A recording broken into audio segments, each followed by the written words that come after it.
মানে বহুত বেয়া ব্যৱহাৰ কৰিছে। কাৰণ ছাৰৰ মানে যিহেতু ছাৰ তেওঁ এনেকুৱা ব্যৱহাৰ কৰিব নালাগিছিলে আমাৰ ষ্টুডেণ্টৰ লগত, বহুত বেয়াকৈ ব্যৱহাৰ কৰিছে আৰু কৈছে যে ভালকৈ কথা ক'বা, নহ'লে কথা বোলে মোলৈ ভেজাল লগাই দিব, মোক বোলে বিজত পেলাই দিব, প্ৰব্লেম ক্ৰিয়েট কৰিব মোৰ কথা বোলে, এনেকৈ কৈছে। আৰু এতিয়া মানে অলপ ভয় খাই আছিলে, অলপ কিবা নকৰে।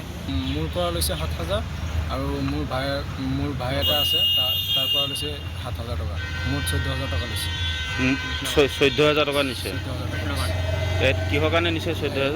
মেৰিট লিষ্টত নাম অনাই দিব, এডমিশ্যন দিব বাৰু। এডমিশ্যন দিব। কোনে লৈছে? আলিমুদ্দিন ছাৰ। আলিমুদ্দিন ছাৰে। তাৰপিছত আৰু কি কয়? পিছত টকা খোজোঁ আমি, পিছত গালি দিয়ে যে টকা নাপাওঁ, এইটো কৰি দিব, সেইটো কৰি দিব।